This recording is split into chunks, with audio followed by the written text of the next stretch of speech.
Namaskar. Hello and welcome to P Guru's channel. I'm your host Sree Iyer. Joining me today, as always, is Lieutenant General Shankar, and we're going to be talking about a very important topic. What is Israel's endgame? We have a compelling presentation to present to you, and this is coming simultaneously from Ganeshot and P Gurus. So wherever you are, if you have not subscribed, please do subscribe to this video and also like this video. Now, without further ado, let me introduce you to General Ravi Shankar. General Ravi Shankar, namaskar and welcome to P Guru's channel one more time, sir. Namaskar and thanks a lot. It's a pleasure back to be interacting with you once again. Thank you so much, General Ravi Shankar. Sir, I yield the floor to you. You have a very compelling presentation to give to our viewers. Viewers, this is probably one of the most eventful webinars or podcasts or online hangouts that you can think of about what exactly is Israel's end plan going to be. There's going to be a hint. Let's see how many of you pick up on that and comment by the way of comments. So over to you, sir. Yeah, thanks a lot. But before I start my presentation, I'd like to thank a lot of new members who have joined me. I'd like to thank all the new members who have joined.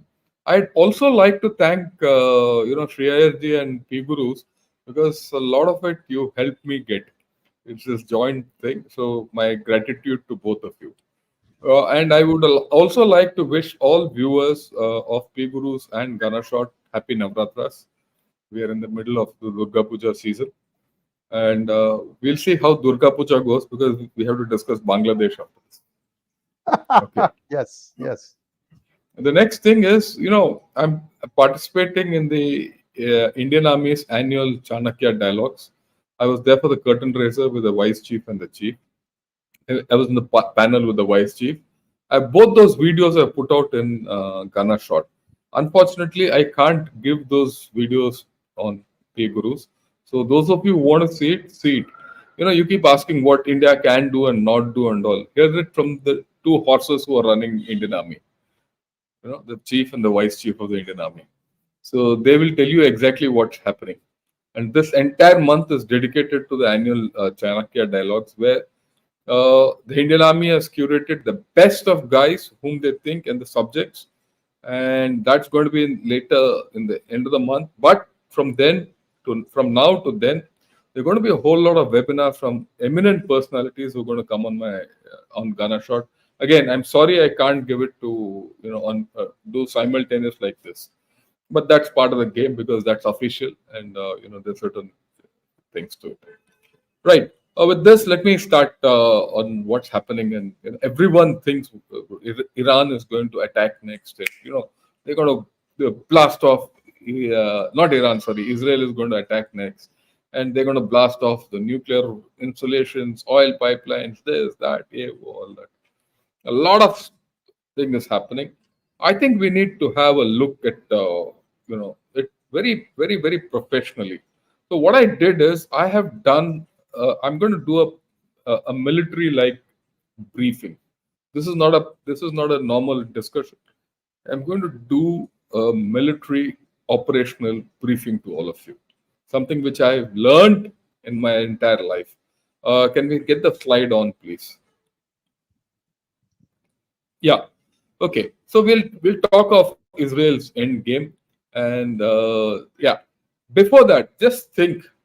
Get the macro picture first. Look at the big stars. The big stars. Ukraine, Russia is stuck. On the right, the big star, South China Sea. China is stuck with Philippines. It's extended, apart from the face off with us, and China is going through a downturn. So the stimulus, this, that, and all. It's in pain. So just think. Everyone says, what will Russia do? What will China do in this entire story? They'll do nothing. They've got enough of on their hands. They can't come to the aid of either Iran or Israel or against. So that's it.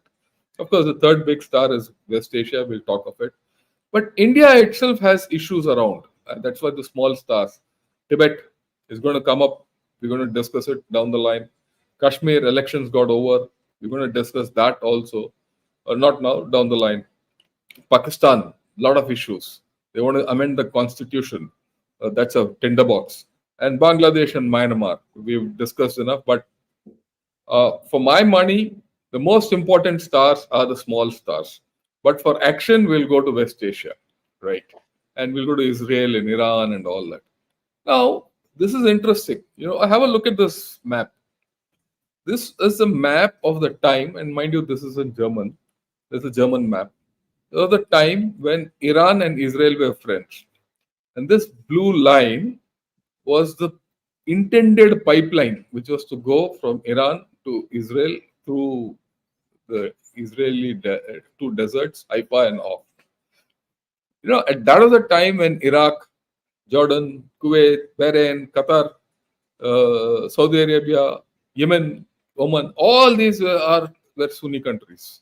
Or then where? It's all mostly Sunni land. And Shia of Iran, they were against this. Okay?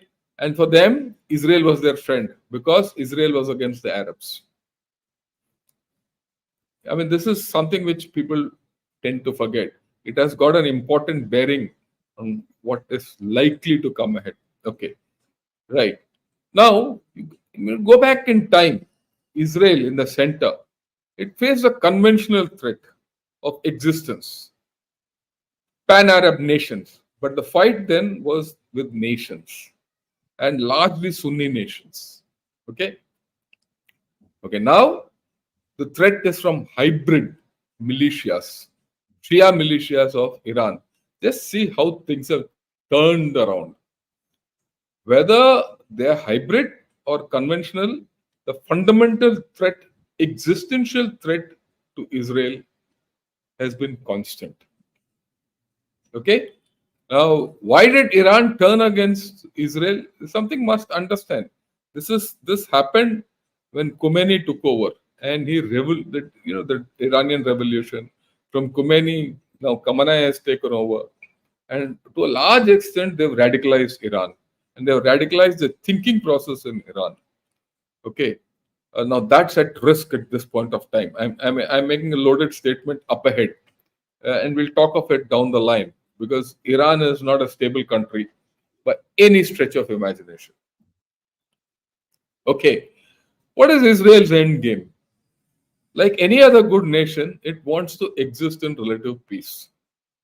If all these people leave it, it will exist in peace. Will it exist in? Will it be allowed to exist in peace? After all, when this story happened after the Yom Kippur War in '73, they almost came to peace. The Camp David, this, that, all that.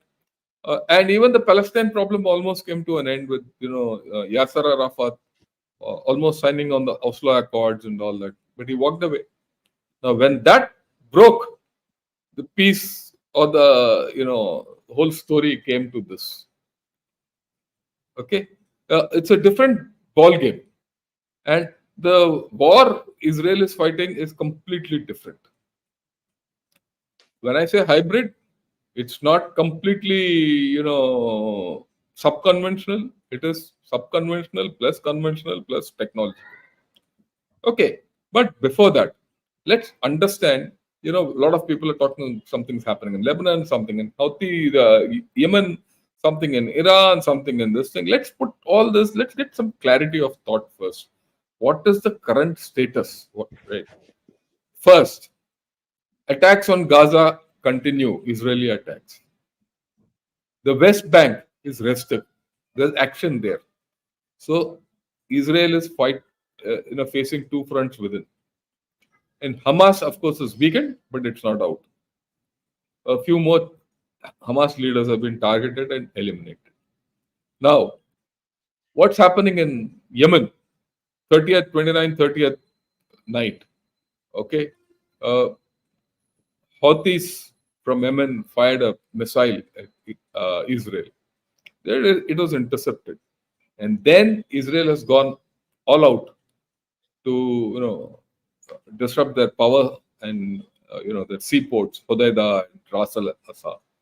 And I believe Yemen is to a large extent in darkness, but they're not out. They're still, the Houthis are still active. Okay. Third, Lebanon, which has just taken off.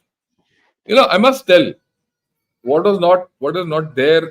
It's there in the news, but it's gone largely, out of everyone's view. Before those pager attacks, there was a missile factory in Masyaf. Where's Masyaf? Masyaf is in Syria, to the north of Lebanon, right? That was taken out by Israel in a commando raid. I don't know whether how many people have told you this, but first there was an air attack. In that air attack, they took out all the guards. Then two companies went in the air insertion mode at night and completely destroyed that missile facility. So the huge infrastructure which is taken out, and that was where Iran was pumping in technology and the production facility. All that nonsense is gone.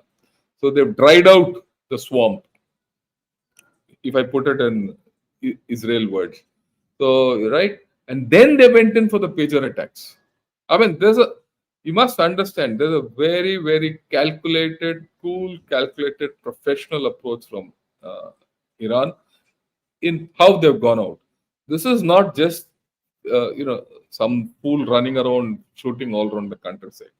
It is a proper, well planned attack, offensive. I wouldn't say attack, offensive, which they probably were planning for the past 2 months and waiting for the right time.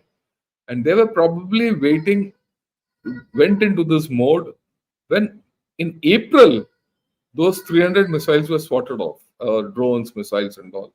My guess is they started this operation then. What we are seeing now? It's not my guess. I'm very sure of it.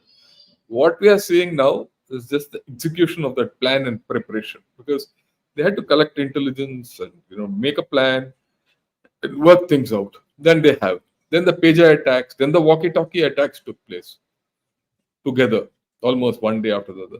This was followed by heavy aerial attacks. Then the elimination of leadership, Hassan Nasrallah. And yesterday, his replacement, Safidin, or so whatever the chap's name is, he's also knocked off.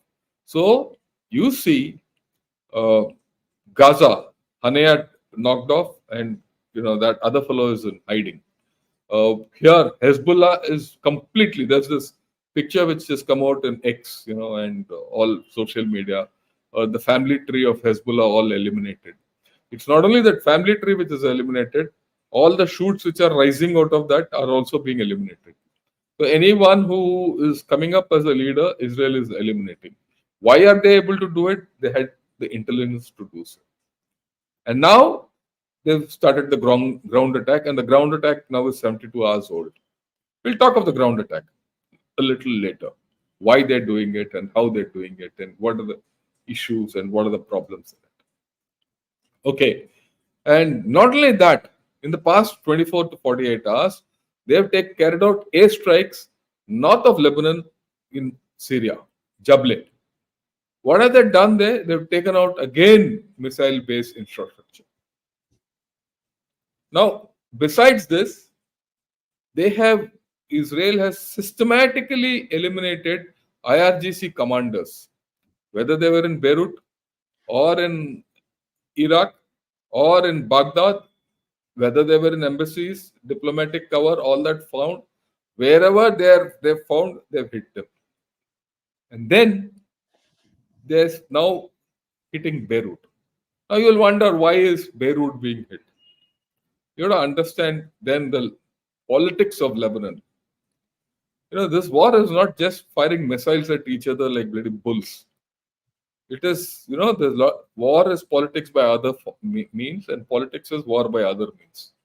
In fact, Mao said, war is politics with bloodshed, and politics is war without bloodshed.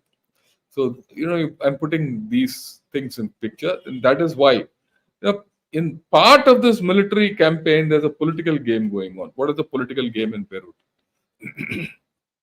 If you see the Lebanon parliament, they are Druze Christians, Muslims, and then the Hezbollah variety on the north, south. Hezbollah has got about 30 seats in that parliament. It is about, I think, 15 to 20%. And Hezbollah has been a state within a state.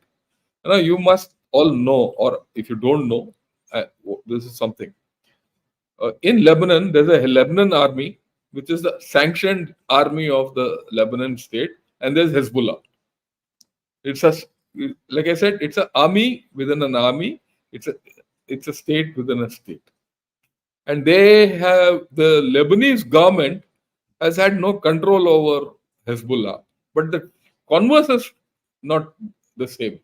Hezbollah has got tremendous control over the Lebanon parliament, because with the kind of voting percentage it has and the seats it has, it is the tail which wags the dog, right? So there's a political game on. Now, if you hit Beirut, people of Beirut will go against Hezbollah, and there's a political game on in this whole story, right? And at the end of the day, please understand, Hezbollah, apart from the fact that it wants to go hit Israel, wipe out Israel and all, wants to be a power. It wants to control Lebanon. It wants to be the king in Lebanon, okay, and drive out all Christians and all that. So there is a political game plan of Hezbollah, which has been nurtured over 30 years, which is being unraveled by you know Israel.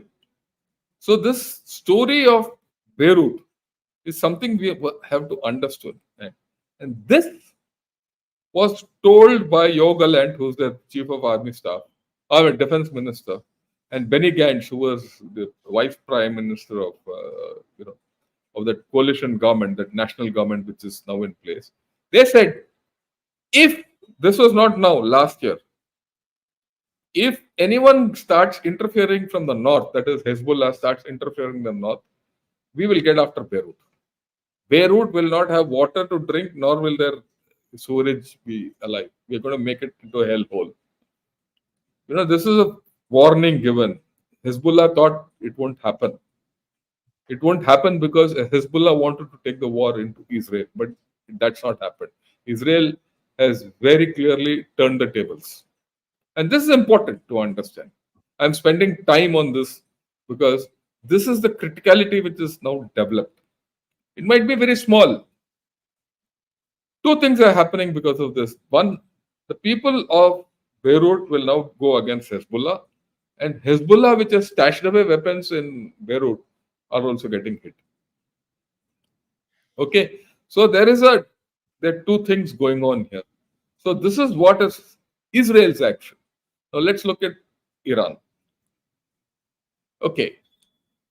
Now, as far as Iran is concerned, we all thought it was very strong. It was very strong, there's no doubt, but only till it fought from the shadows. After it's come out in the open, it's found to be weakened and isolated. Someone other day in the YouTube or somewhere I heard, Iran is like an octopus.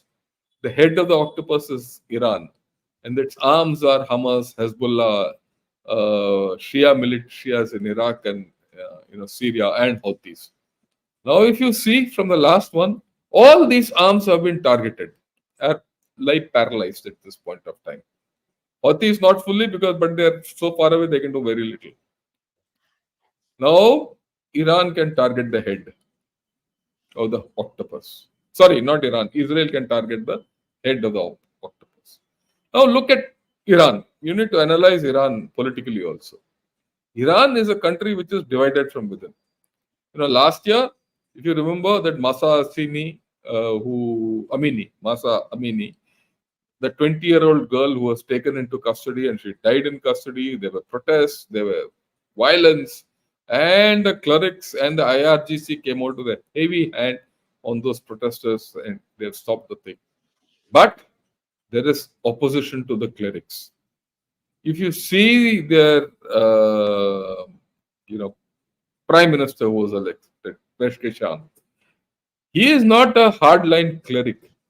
He won because he is not a hardliner. Now, what game he'll play now, we'll have to see. Okay, because Iran is now at this point of time an unstable country, and that Khamenei has already gone 12 feet underground. And you take the history of all these I wouldn't say Arab, all these Muslim leaders who've gone underground. Nasrallah went underground, finished. Saddam Hussein also was caught underground and let out. All these fellows, who have gone underground have never come up. Yeah, this is the history. I'm only pointing at the history. So, okay, he's under this thing. We'll talk about it a little later. And then Iran has been open to assassinations. Soleimani, he was knocked off in Baghdad by a US operation. Fakirzadeh, he was the atomic scientist, physicist, who was taken out within Iran in a very sophisticated AI based operation where a remote weapon fired on him and took him out. And then there's Hania operation assassination. You leave Hania out, Ismail Hania of Hamas. There are 2, 3 brigadiers who were knocked off in Baghdad. Similar manner, all assassinations. So Iran is porous and it has lost face. People within are being knocked off. And not only that, when earlier this year, when Soleimani's, on this anniversary, there was a gathering in Iran. What happened? There was a bomb. Okay, 100 odd people died. So it's a very unstable country. We all think that everything is going well in Iran. It's not. So, okay. And of course, the fact that the president died in an air crash. We don't know, though the official thing is that he died due to bad weather. We don't know what happened. There are a lot of question marks around that. And Israel has very clearly said we will hit Iran wherever we want. Not only one, 2, 3 people have said. So, what does it indicate? It indicates Iran has complete battlefield transparency into Iran. Israel has complete battlefield transparency. Okay, now at this point of time, does Iran have resources? What resources does it have? It has missiles. Its arms are cut off virtually. Okay, it doesn't seem to have any intelligence, right?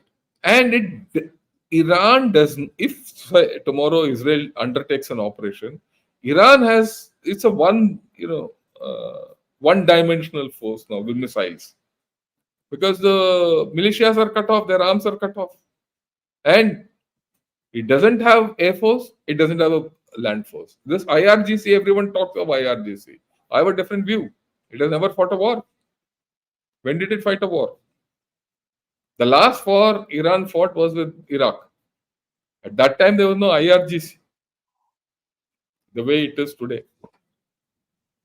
They have all been fighting sub-conventional wars. They have not faced a conventional threat. They don't know.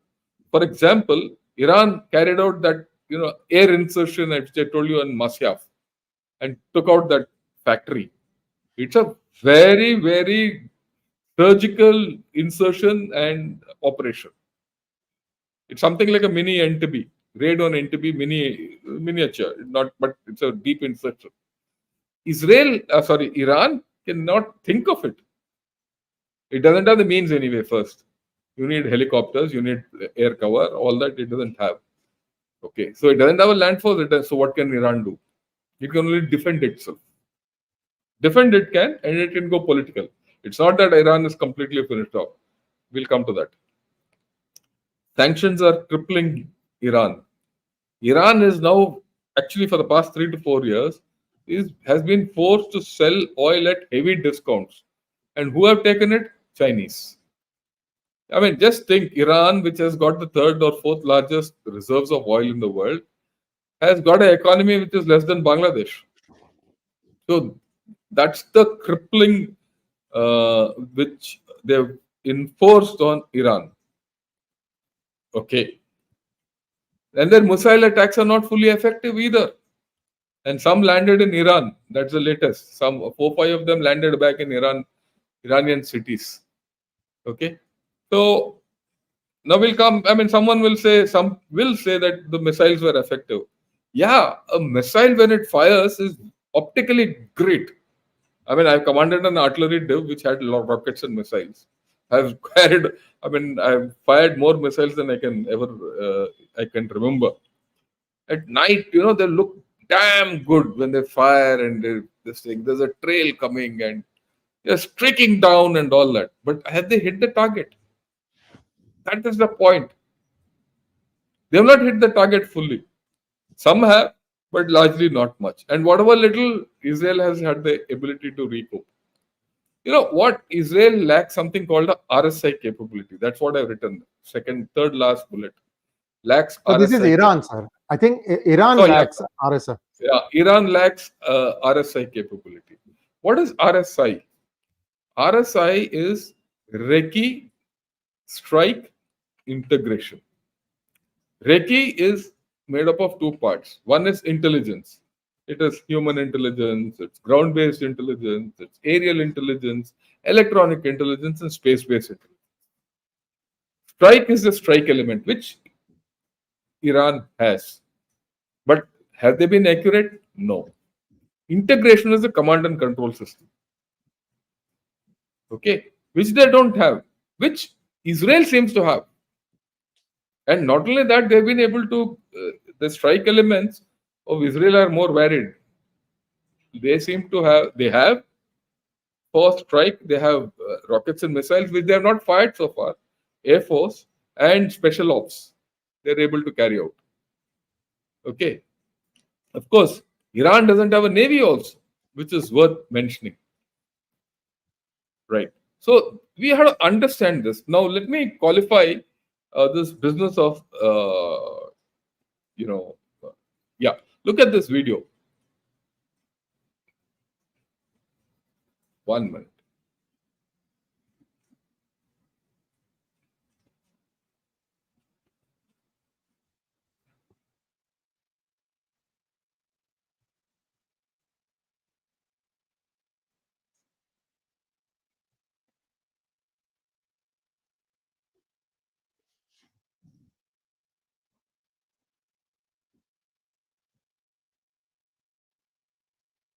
Buffering issues.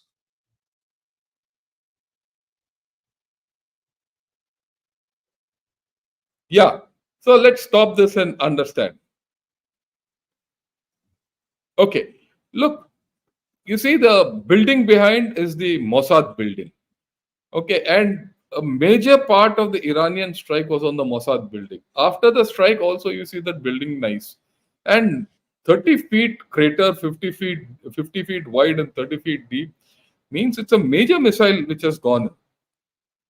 Okay. It must be one of the hypersonic or supersonic missiles. Now, if it goes 400, 500 meters away, nothing will happen.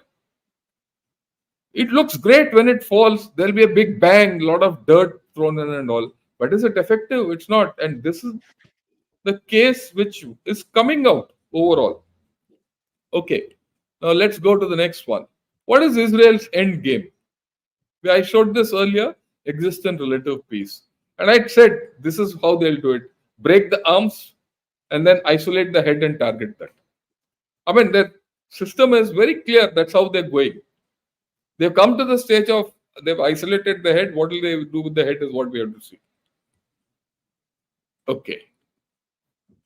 Now, what are the yeah? Sorry. What are the lines of operations? Okay. How are, on what lines are they operating? They're still generating deep intelligence every day. They have a very clear picture of, their adversaries. After all, they're fighting 6 to 7 adversaries at this point of time: Lebanon, Hamas, West Bank, Syria, Iraq, Iran. Right? They're deep intelligence. They're exploiting their tech advantage. They've got tricks which they have not shown so far. And they are very clear that they have to defend their own people and their own elements. And that's why their air defense and electronic warfare, everything is in place. And they're targeting enemy leadership. The adversary leadership is being mercilessly targeted. And then this next one, mow the grass. What is mowing the grass? I'll explain it a little later. But they're mowing the grass in Gaza, West Bank, Syria, and Iraq. Right? They're destroying enemy infrastructure. It's a planned thing. And then they're also doing a political outreach. Let's go one by one. Okay. What is this political foray, diplomatic foray? See this in the UN General Assembly, Netanyahu showed this, the curse and the blessing. The curse is Iraq, Syria, Libya, Houthis, Gaza, and all that. The blessing is India, Saudi Arabia, UAE, Egypt, and Sudan. So it's a very clear thing they're saying. Look, and Saudis and UAE and all these have kept quiet. So what is Israel doing? They're feeding on the Shia Sunni fault line. Right? They're feeding on the Saudi Iran fault line. The Chinese, we thought had patched them up, but no. So these are keeping quiet. They see Iran getting weakened. All the best to Iran. Okay. So the threat from, after all, the threat from Iran is also onto the Sauds and the UAE people and Kuwait and Bahrain and all. So that thing Netanyahu is playing well, and suddenly you see, this is something which many people don't understand. Suddenly, the the Gulf countries are feeling the threat, and they've gone back to USA. The moment they've gone back to the USA, Russia and China have been out of the equation. They are completely, diplomatically and from security purposes, they are under, they've flocked to USA, which not many people will tell you this. If there's a threat from, and we'll talk of that threat from Iran, these people will straight away say, USA, please come and help us.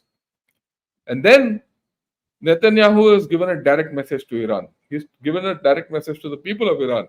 He says, look, you are a great civilization, X, Y, Z, and he's invoked what I showed you first, that we had great relations, that pipeline which was to come, and all that. And it is this clerics who are things. So he's feeding into the divide within Iran. So there is a political outreach and there's a diplomatic outreach which is going alongside military thing to put pressure on Iran. So Iran is under pressure politically also. Okay. Now Iran's defensive missile systems.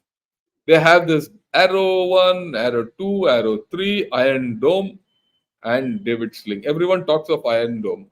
But look at Arrow 3. Arrow 3 takes care of every space-based, ballistic system, and which Iran has used. And they have more. They have, if you see, you go to CSIS site, you'll see all the missiles which Iran has.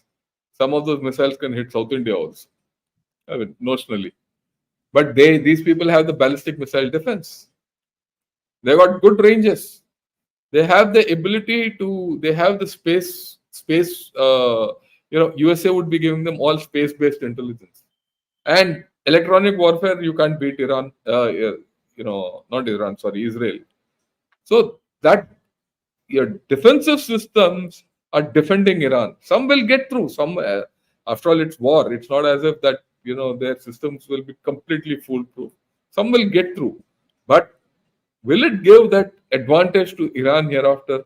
Whatever it had, I don't think Iran has the capability to do so. Okay. Now let's look at mow the grass.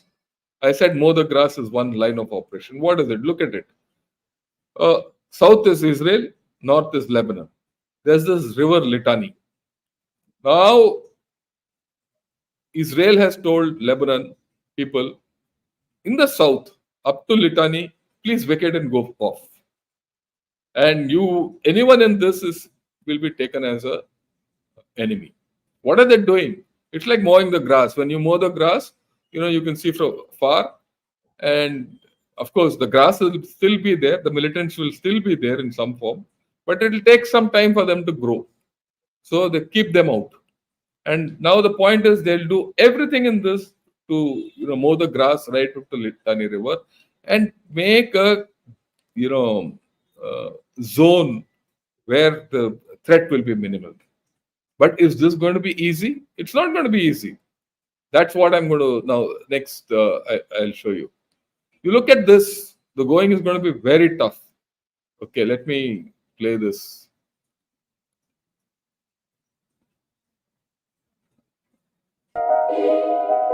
One minute.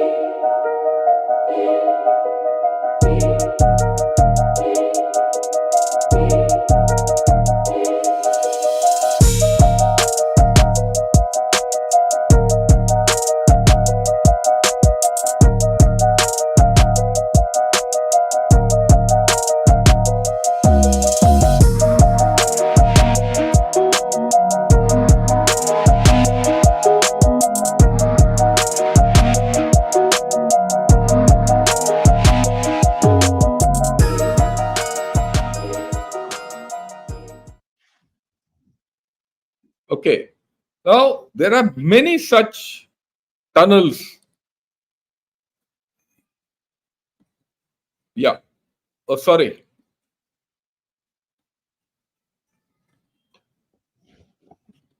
One minute. This,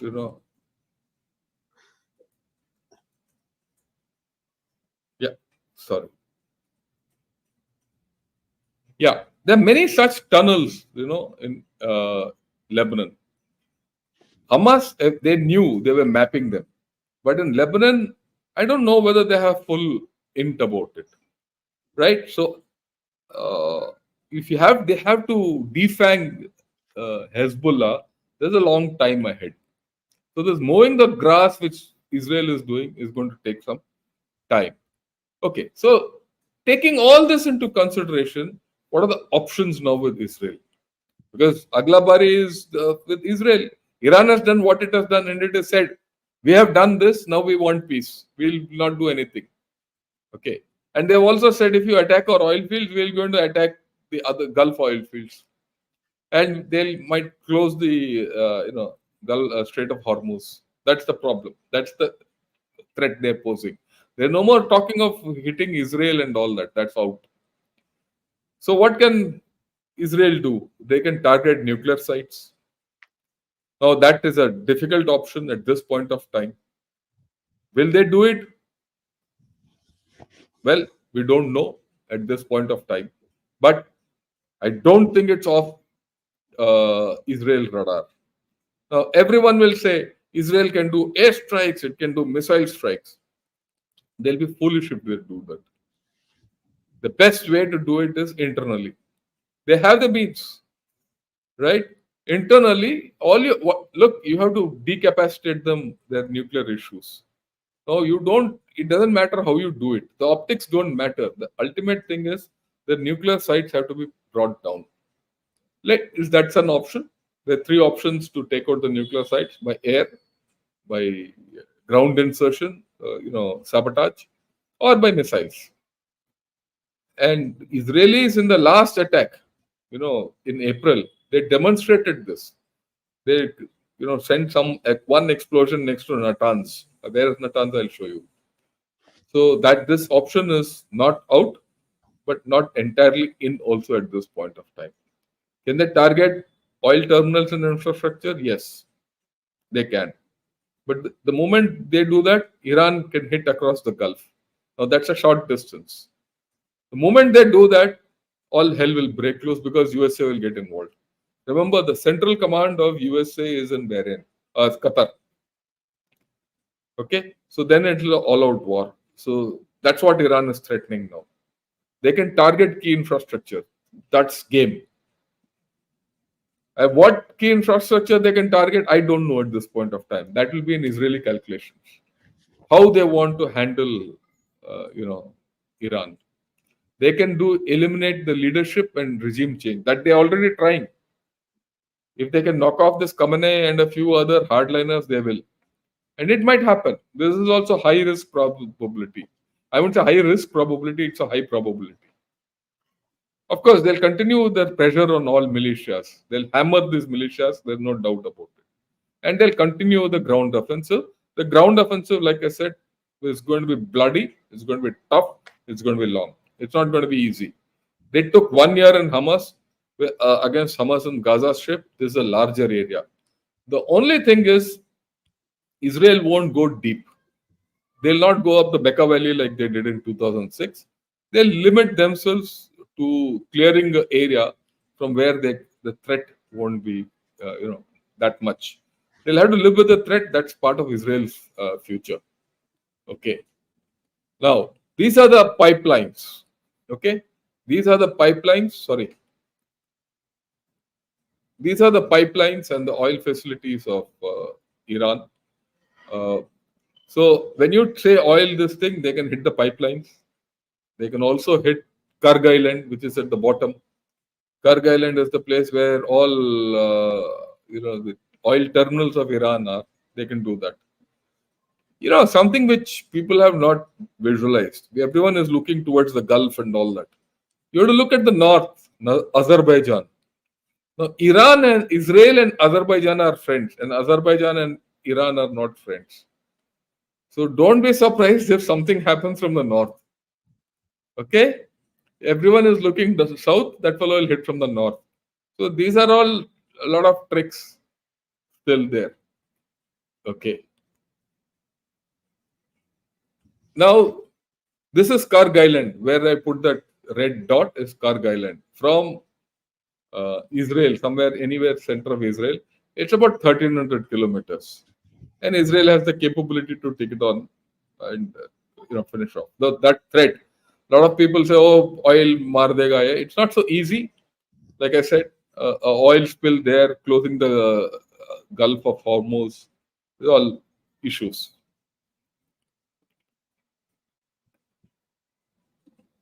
Yeah, sorry. And these are the nuclear sites. See, look at Bonab, look at Ramsar. They're all approachable from the north, from Azerbaijan. And the last missile firing which was done, or however one that I said now, was north of Natanz, between Natanz and Fordo. Natanz is their main nuclear site. Okay, so the approachability to all these places in the north. If some of the research reactors and all are knocked off, I mean, research reactors are important because that they give you the next process. So all this is under thing, but the way I look at it, we all feel that this will happen. Israel will do the unexpected. Wait for it. And Israel will do what it wants to do at a time and place of its choosing. Not going to announce, just like uh, Iran didn't announce this last attack, Israel is not going to announce. But if you ask my own view, yeah, we can take that presentation off now. If you ask my own view, they'll take their time. They have their hands full in Lebanon. They've, at this point of time. If you see, they first have sorted out Hamas. They're intermittently sorting out Houthis and those militias in Syria and Libya, taking out infrastructure. They are after Hezbollah. First, they'll weaken Hezbollah, which means that Israel is also, sorry, Iran. Iran is like a pressure cooker. It's cooking inside. What's cooking, we don't know. Okay, they put Iran under a pressure cooker. Just think of the leadership. They can't communicate with each other. They can't come out of that bunker. Just think. So a lot of cracks will appear as days go by. And Iran doesn't have friends. The two friends it has, Russia, has been stuck. And China also stuck. And in any case, China doesn't have any capability here. Right? So this is where it is. This is going to be a long haul. Don't expect dramatic results overnight from Israel. I at least don't expect. But anything can happen in war. That's a different story. But that's how it is.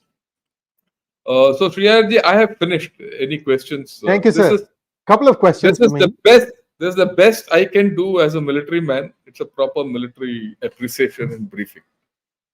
Sir, it is superb, superb. I've been spellbound just watching it. General Ravi Shankar, couple of simple questions. One is, does the Litani River run parallel to the boundary of Lebanon and Israel? And if so, how far north is it from the boundary? Yeah, it's about 25-30 kilometers. Okay, maybe a okay, little okay, more, but it's okay. almost parallel. It's almost parallel. Almost parallel. Okay, got it, got Almost it. parallel. This is what I've been hinting in my all my Yeah, podcasts, that they want a buffer zone, so that yeah, buffer zone. this early warning system, if you will. Yes. So Yeah. first question. Second question, or second, actually, should more of an observation. General Ravi Shankar, I want to just give you some data points as to how Yeah, yeah, Israel please. will take care of Iran from inside. Three things happened so far that I can remember. There are many other things that might have happened. First, Iran tried to take out the desalination plants of Israel. This took place, I think, 3 years ago or 4 years ago. Exact Yeah, that. time I don't remember. So out of 12, they took out, I think, 4 or 5 temporarily, and Israel restored them back in a fairly quick time. Now, the response for that was, what they did was they planted a virus in all the computers that were operating in Bandar Abbas port. And the way that virus would work, Yeah, everything would look normal, got Bandar Abbas offline. closed. Got Yeah, offline. Yeah, I it got remember that. offline. They were forced to go back to books because the thing would never finish booting. It will just keep rebooting, Yeah, rebooting, rebooting, like that. yeah, yeah. Then once I think Israel wanted to give a message. I don't know what it was in response to, but what they did was they put a virus called a Stuxnet, Yeah, Stuxnet. STUXNET, Yeah, into the nuclear centrifuges. yeah. Now the centrifuges started running faster and faster and faster and faster, and it is believed that one of them ran so fast that it came off of the moorings and it went into outer space. Possible. So, so the problem here is you can't do beyond this on a nuclear installation, because the wind that will come afterwards, the radioactive wind, Yeah, there are that will there are impact. issues. Yeah. That's why I said, the attack against the nuclear reactors and all. Uh, it's not going to happen in a hurry. Yes. Yes. You're So right. this is Completely right. Yes.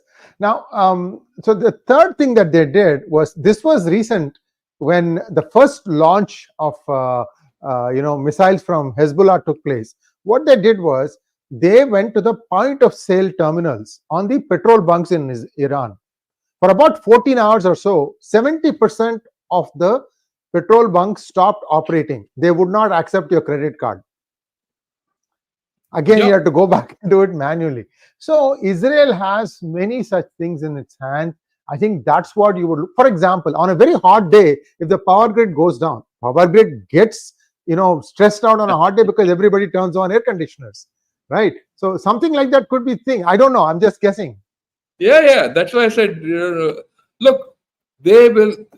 I told you, no, Iran is now a pressure cooker. Now, Israel has the thing of putting the weight on the pressure cooker or taking it off. It has the burner to put it on or off.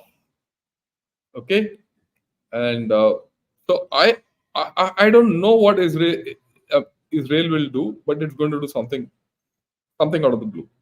Why? I mean, you have to also understand. Israel is a country which has learned in battle.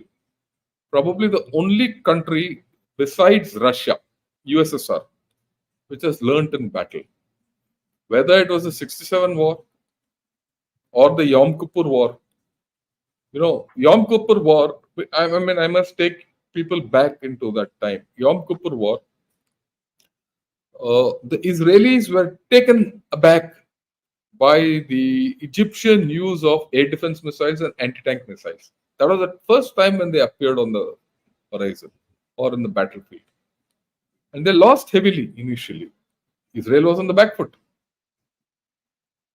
They thought they will lose Sinai at that time because Sinai is now given back. But by the fourth day of the battle, they had come up with solutions. Israel was a nation which neglected its artillery. Their emphasis was on air and armor. By the fourth and the fifth day of the battle, Yom Kippur War, they abandoned their old tactics and brought on to new ones. And all this when they were seriously involved in Golan Heights. They were invaded from four sides. They got over it. They were innovative and very quick learners. After all, they have to exist that way. In this case, they have the initiative. Others are reacting. Now, the days of initiative from Hezbollah or Hamas or everything is over. You see, if you go back in time, 5, 6 months back, there was a lot of talk of change of government within Israel. You see, Israel polity, if you see, from extreme right to extreme left, all varieties. And their Knesset is a combination of small parties. It's all coalition and parties which contribute 5-10% seats. That's the kind of a coalition. Extreme, polarized politically within. And they were baying for Netanyahu's head, if you remember. No one Yes. now talks. Now the country is completely united. They see themselves on the ascendancy. Whether this will translate into something political is to be seen. We'll have to see this, right? Because ultimately, Israel seeks a political settlement. That's why I said existential in peace. It has always sought a political settlement after a military victory. So, will that happen? Does this constitute their idea of a military victory so far? We have some distance to go. It's not going to be easy. It's not in a hurry, also. Yeah, Thank you, sir. And we have a few questions from our viewers. Let's take the questions from our viewers now, sir. yeah, please.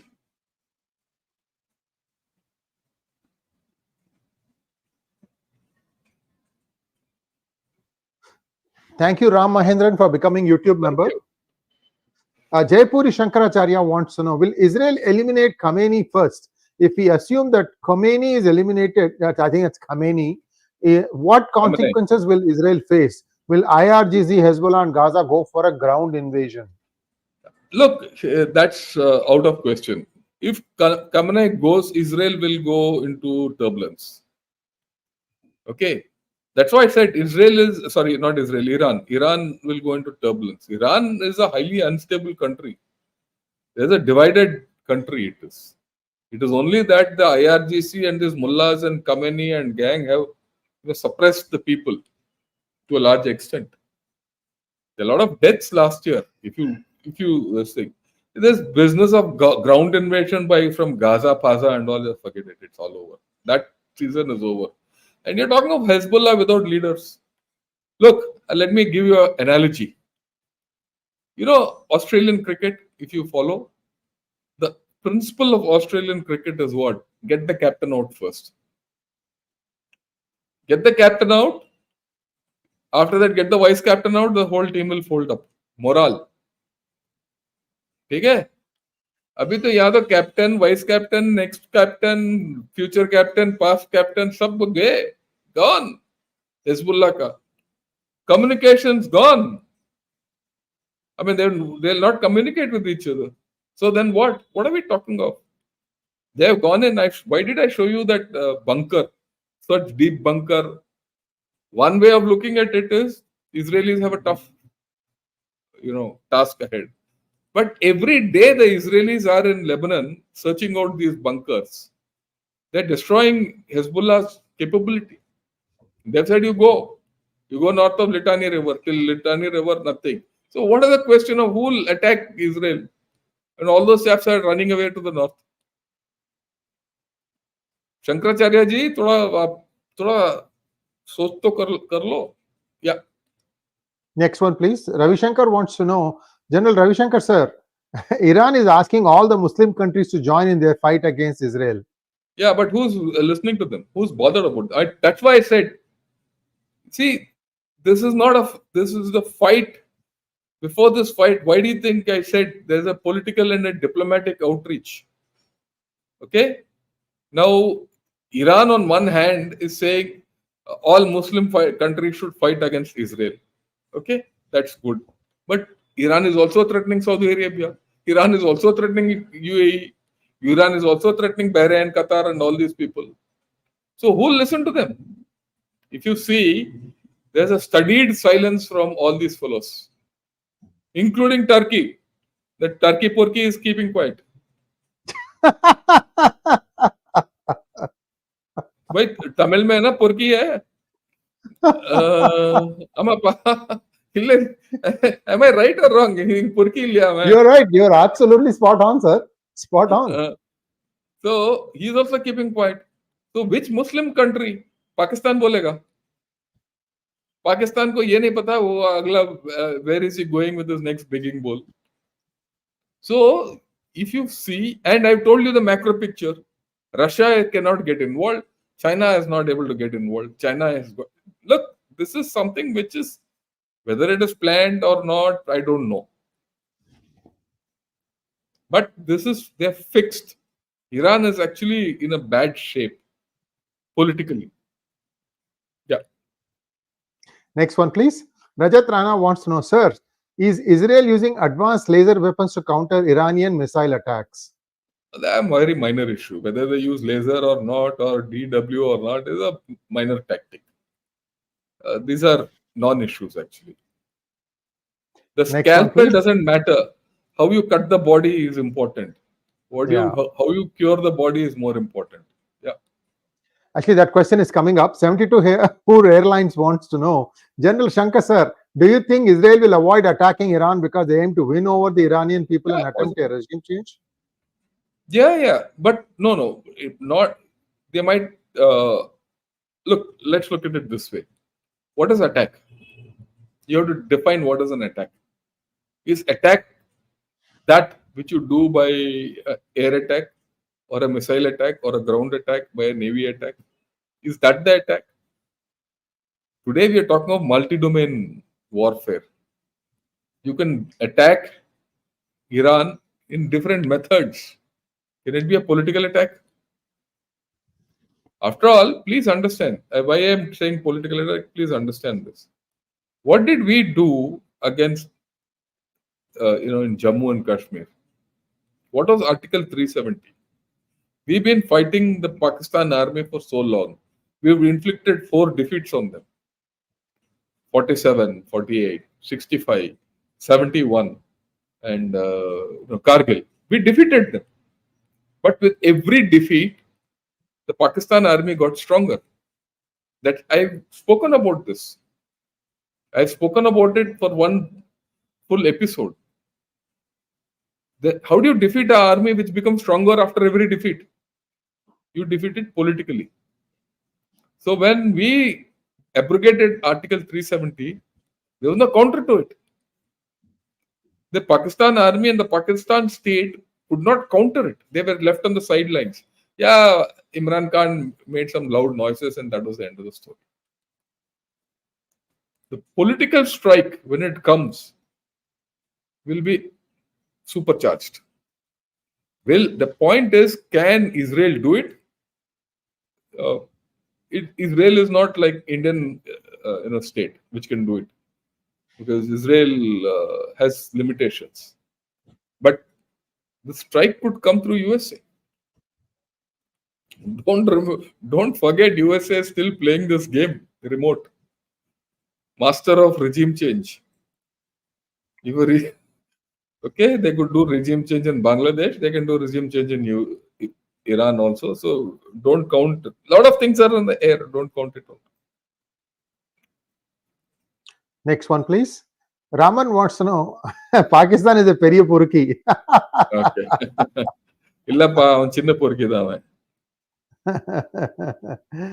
Soham Parida wants to know, sir, is Namo a bad choice this time, not aligned with public sentiment? His action, like naval exercise with Iran, cozying up with Pakistan, sending JS for SCO, no action against BD's atrocities on Hindus. No, I don't. I think you are taking an extreme view and a very myopic view. Okay, I don't think it at all. At the end of the day, please remember, let me put it from an Indian perspective. We want peace in this area.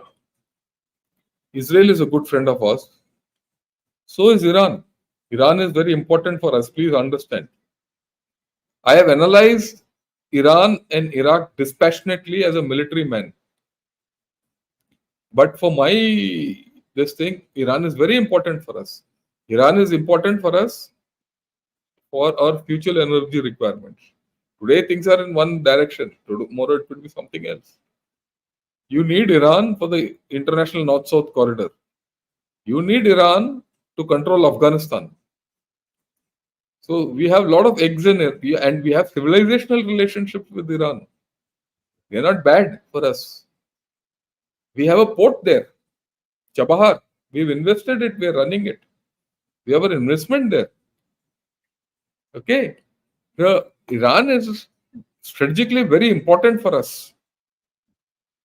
Iran is doing exercises with China and Pakistan.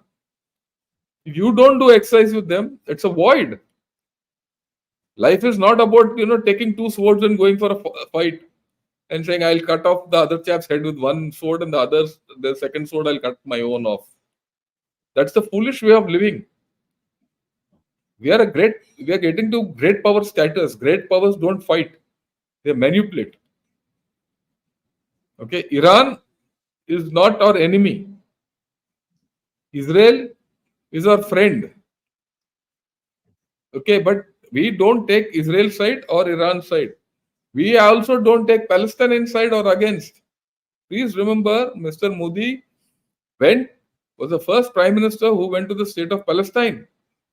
And he's even now our official stance is a two-nation state. Okay, the two-state solution. So please detach the Indian viewpoint from this military analysis. That's why I said it is a military analysis. This is not an Indian analysis. If I had to analyze this from an Indian perspective, after this military analysis, I'll say, what should we do? Understand this. So don't think, those of you who are baying for blood. I must tell you this. One of the saddest days in my life, ever, every time it happens, has been when one of my men have been injured, not even dead. If my man ever got injured and he bled, it was a very sad day for me. I couldn't sleep that night. Okay. You have to be in the military to understand this feeling. And when you are in war and things like that, even when you see your opponent dying, it's not a great feeling. Death is not good. I mean, those of you who think I'm talking from an armchair perspective, no. My first honor and award I got for action against Khalistanis. Not now. I'm going back to 91, 92.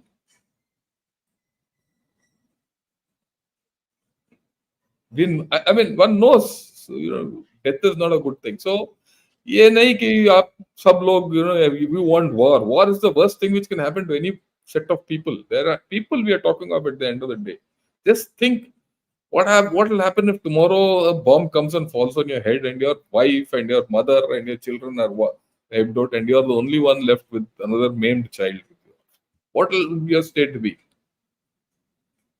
That is the status of a lot of people there. No, for us it might be something which we are talking on TV and all that.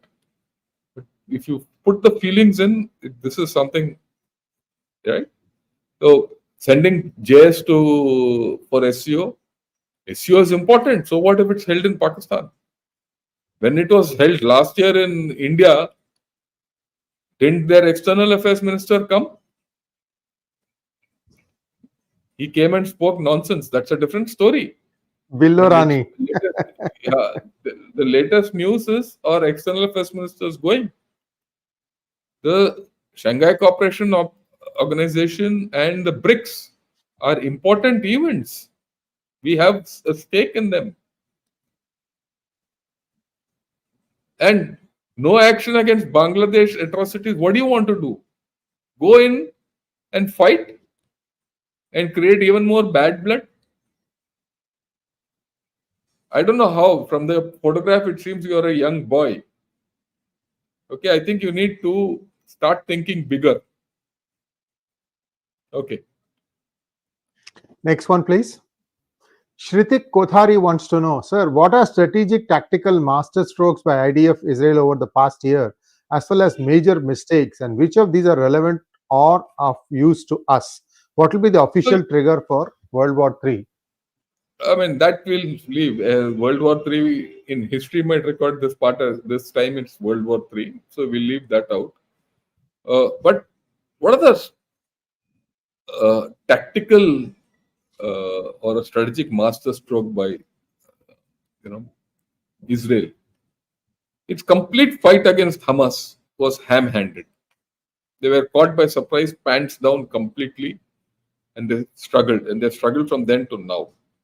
A divided nation, uh, army which was caught napping, and they didn't know how to respond. And their response was not good. I personally felt that there were a lot of things they could have done. They could have avoided all the casualties which happened in Gaza, in the sense that they might not have, but in shaping the international opinion, they couldn't do. They had better options, and I've discussed about it. And I think that put a lot of people against them. But the way they've gone about against Hezbollah was a masterstroke. Why? Hezbollah was considered the strongest of these militias. People said, oh, they've got 150,000 rockets and missiles and all. Very strong. And they've broken it. And that's why I said that lines of operation. You see that lines of operation which I made, that slide? They've used these lines of operation. Knocking off leadership, like the Australians knock off the captain. Communications, knocking off production facilities, right? Mowing the grass. So Hezbollah, the northern front for some time will, after this, will be safe and secure. I'm bringing it up, sir. Just that Yeah, yeah, particular please, slide. please, please. Just give me a Yeah, second. yeah. 1 second, sir. Why? Yeah, I'll get it. For I'll some get it. I have to reason, get it. okay, it's not listening No, to me. I'll have to. No, it'll not. It'll not. Yeah, yeah, yeah. Look at this. Intelligence, tech advantage. It's defending its people. Okay. After that October 7th attack, how many casualties has Israel suffered? They're targeting enemy leadership. They're mowing the grass very clearly. Gaza is finished. Houthis also, they'll take care. Don't be this thing. They're destroying infrastructure. I showed you that video. See the infrastructure which Hezbollah has created in every house, independent, unlike Hamas, which had a lot of tunnels.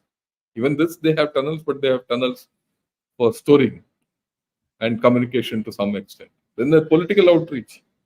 I think this is a classic. The way they've gone about it in this phase is a classic.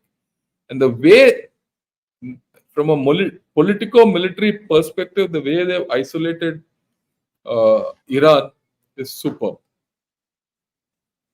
Yeah. Next question.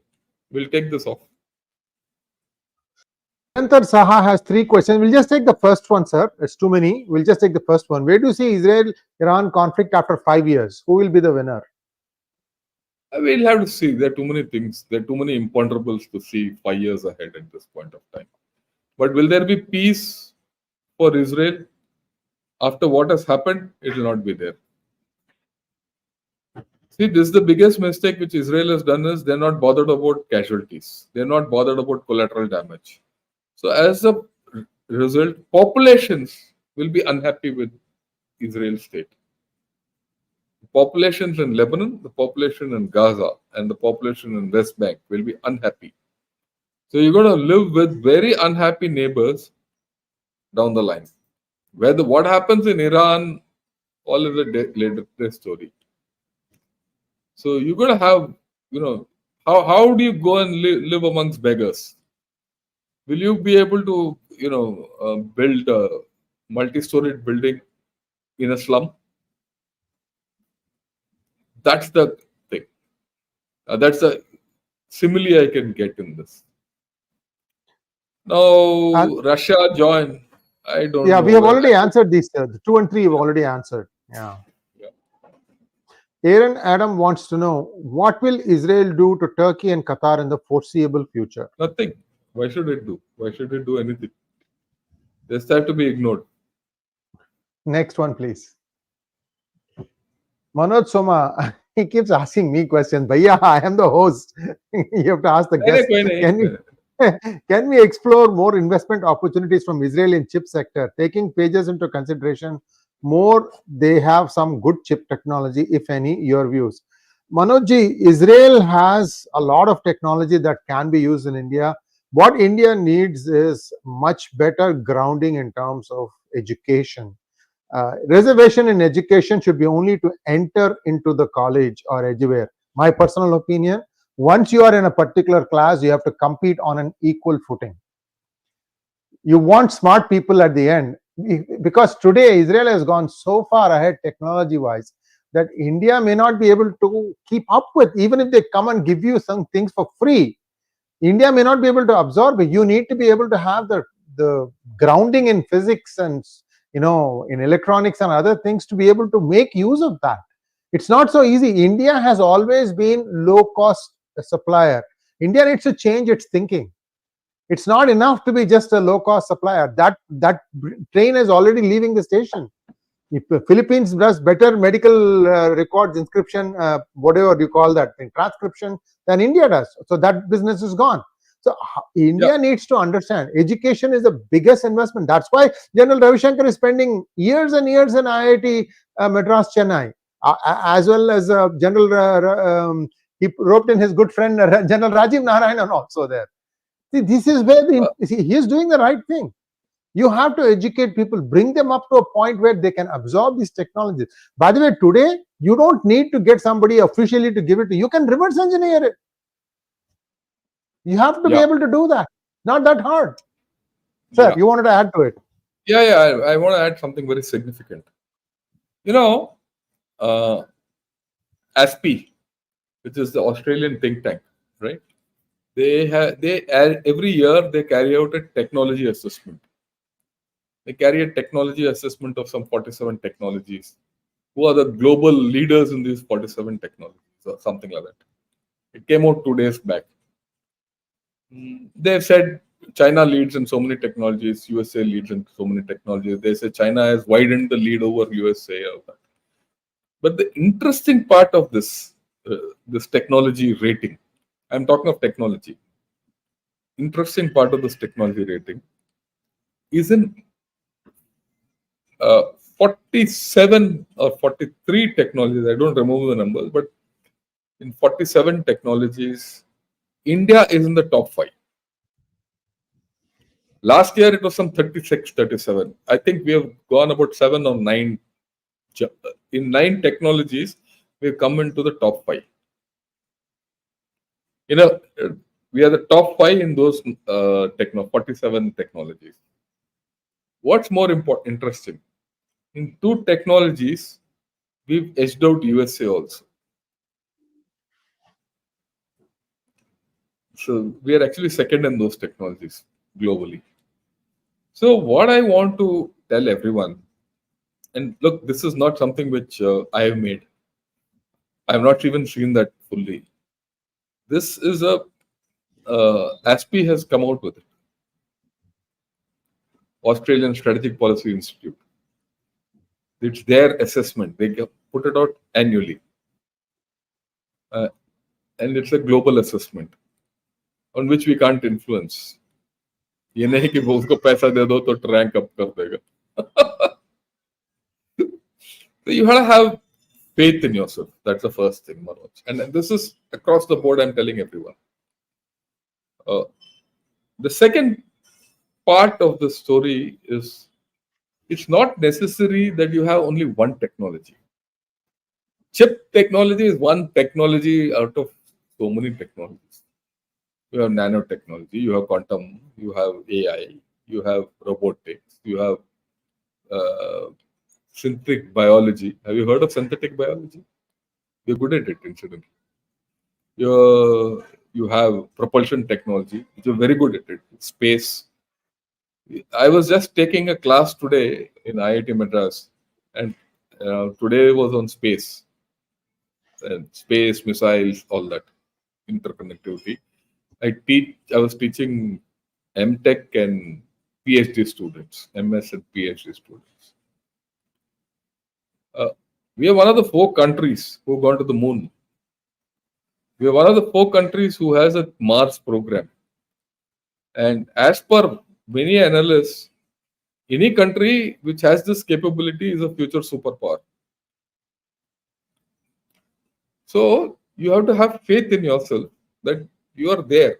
The problem with most Indians, all of us, is that we don't know how strong you are. You know, Mr. Sree Iyer is living in USA. You go there, okay? Every shopping center, you'll get something like Sarvana Bhavan there and coffee, filter coffee. Okay? Or Chola Bhatura. So you must understand our capability and not look at just chip sector and this and that. We have our own capabilities, don't worry. Next one, please. Vivek Mehta wants to know, should India now make its stance clear? Why neutral? No, we are neutral. Let's not be very clear. Let's be very clear. We are neutral. We need. There's an opportunity for India to play the role of a mediator. No one else will be acceptable. Incidentally, you also have to understand the advantage you have of being neutral. Iran will accept you. Israel will accept you. But will Iran accept UK or USA, or will Israel accept China or Russia? Who can be mediator there? Israel, will it accept Turkey or Syria or Libya or Egypt? Yeah, you will need some help from the Muslim world. Even there, you have the best credentials. It's not only this. You, Vivek Mehta, you seem to be a mature man, with hairline like mine, and that has to bring some maturity in the way you think. Uh, you know, uh, look at who's got the best credentials tomorrow to mediate in Ukraine. Why is Modi ji going to Ukraine and telling Zelensky whatever, and also speaking to Putin? Both are saying you mediate. Why? They trust India. People trust India. You want people to lose the trust by taking sides? What a loss. Be very clear. We need both. Yeah. SPS wants to know, will Pakistan once become base for American attacks into Iran? No, no. Out of question. It will not happen. M. Hariharan wants to know, sir, why Iran wants to attack Gulf oil since they are not at war? They'll attack them. They'll attack them. That's their bachao. If he has to be, he has to shield himself against an attack from Israel, he'll say, I'll attack the other fellow, which means global energy crisis, oil prices will go up, and he's got his eyes on them also, no? He's against Saudis and UAE and all that. So he'll sort them out. It's a complicated world in Middle East. Okay. Uh, uh, Yeah. Hariharan, during the Gulf War number one, Well, as yeah. Saddam was being driven out of Kuwait, you know what he did? The war was between US backed Kuwait and Iraq. You know what he did? He launched Scud missiles at Israel. Israel. So it's a very complicated area you're talking of.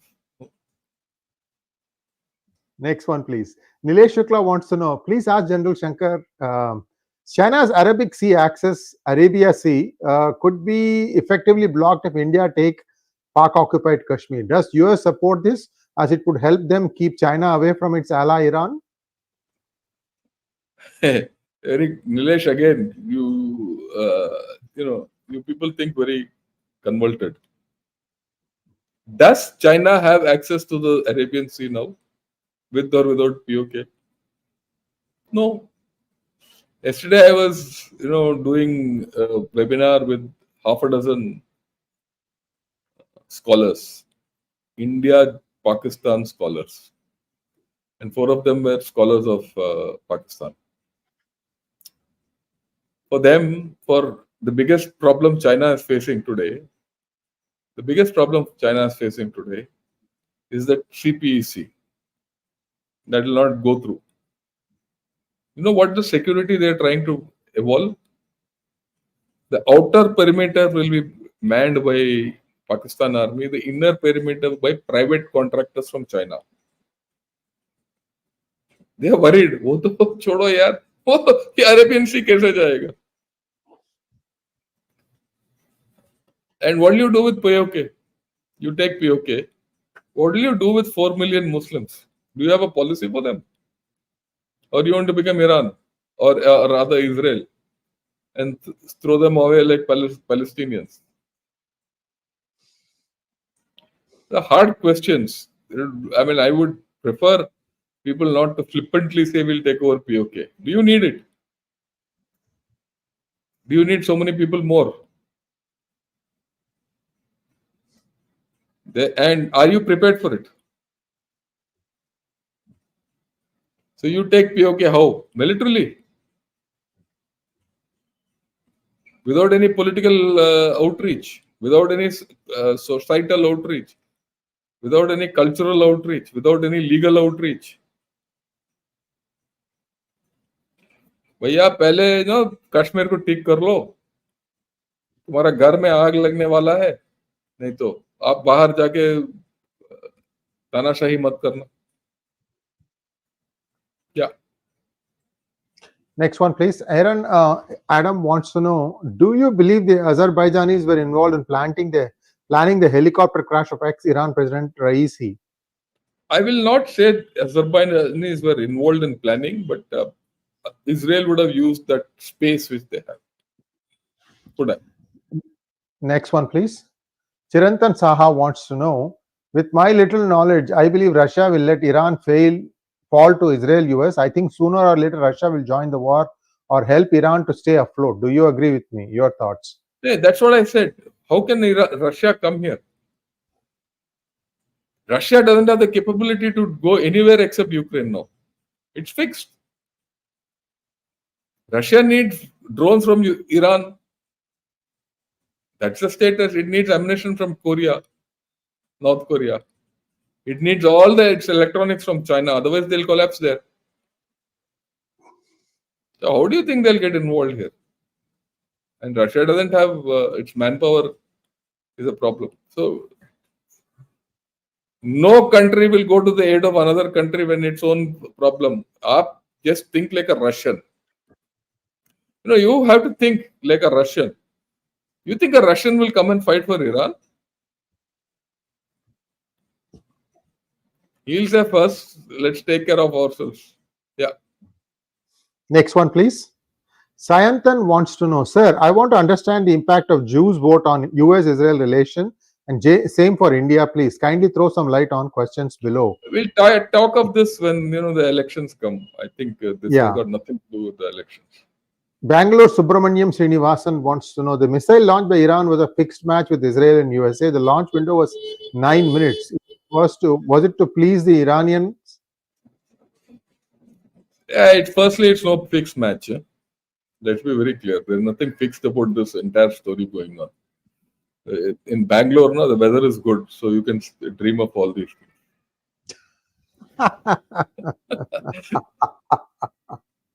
Thank you, sir. Wonderful session today. Viewers, thank you so much for all your support. 1 hour, 24 minutes. You stayed till the very end. I didn't see the dip. Usually that happens after a time. People start getting bored. This was a very engaging session, General Ravi Shankar. And thank you so much for putting the time to put together that wonderful, compelling presentation. Viewers, please like, share, and subscribe to Ganashot and P Gurus wherever you are watching this program. Thank you once again, sir. We'll see you very soon. Thank you.